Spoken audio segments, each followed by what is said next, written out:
এই ভিডিওটা আমি ডক্টর ইউনূস স্যার আর প্রশাসনকে মেনশন করে বানাচ্ছি।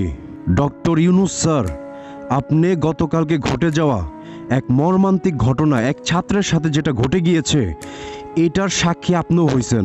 সামান্য একটা লেম বিষয় নিয়ে একটা প্রাণ ঝরে গেছে। আপনার কাছে আমার পক্ষ থেকে, দেশবাসীর পক্ষ থেকে একটা রিকোয়েস্ট, যেহেতু ওখানে যারা ছিল সবাই চিহ্নিত, সবাইকে দৃষ্টান্তমূলক শাস্তির ব্যবস্থা করবেন আপনি নিজে।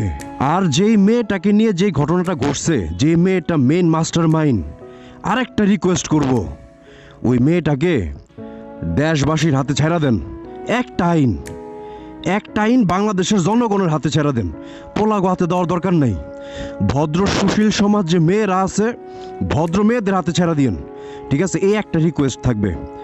ওই পোলাগো যে 8 জন 6 জন 7 জন 10 জন যারা ছিল, আইনগতভাবে